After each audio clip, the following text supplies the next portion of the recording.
Hi groovy friends, I hope you're having an amazing week so far. If you're new here, my name is Roxy and I am the owner of a small business called Juniper Bloom Studio.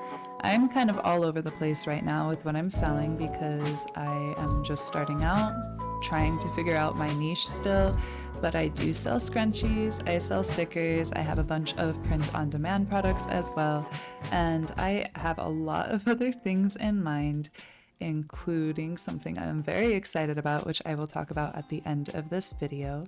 But today I just wanted to talk about something that was on my mind recently that I actually talked about on TikTok, and I got some really incredible feedback that was just super well written and thoughtful by a lot of people. So I wanted to talk about that a bit in the video and also just update on how some things have been going with the studio.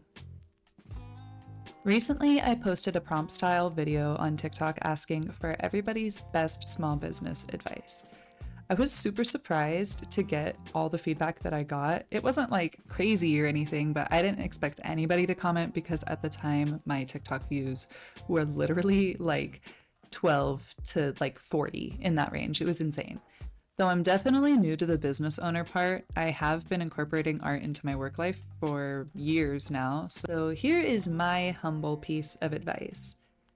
Define the relationship between your art and your work.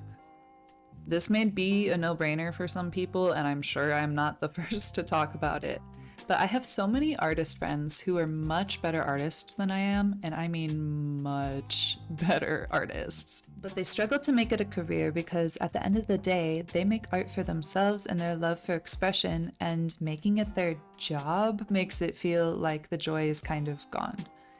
I did this, but with video games. I was actually a full-time streamer for a while, and I even had sponsorships and partnerships, and I paid my rent playing games all day.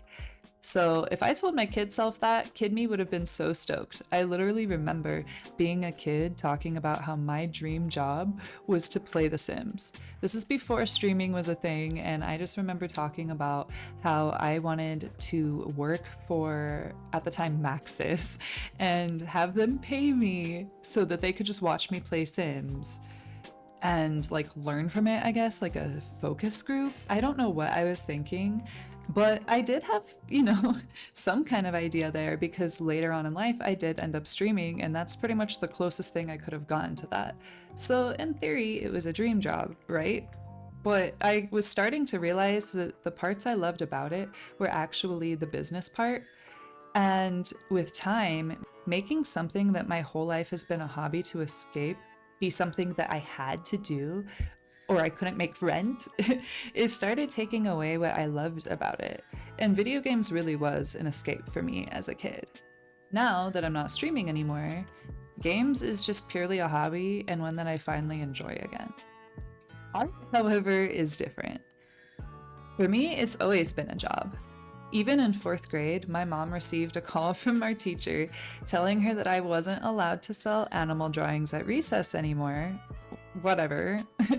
In high school, I started getting my first mural commissions and tattoo design requests. In college, I designed sets, did chalk art and murals for businesses, and also did chalk signs for the Starbucks that I worked for. This was back when they still had chalk signs. That chalk art led to my first marketing job, managing social media and graphic design for a shopping mall, and from there I went back to commissions, and then the pandemic Lovato hit, causing the start of my crafting journey. My point in all this yapping is that, to me, art is that hobby that feels good making into a business, sharing it with others, bringing people together, doing something productive, and getting to know other small business owners as well. Honestly, just in the short amount of time I've been on social media with this business, I've met such amazing people, and I have such a small following so far, so I can't wait to grow that tiny little community into something even bigger. All of this makes sense to me. Gaming, on the other hand, was something that I had to learn the hard way was just meant to be a hobby. So all of that being said, I'm curious, if you also are a small business owner or an artist who is trying to make a living off of your commissions or your artwork, what's your relationship with your work-art balance? Did any of this resonate? I'm genuinely so curious. Let me know in the comments, and until next time, I hope that you have a lovely week. I am so grateful that you hung out with me today in my little studio vlog, and I hope to see you in the next one. Bye, groovy friends!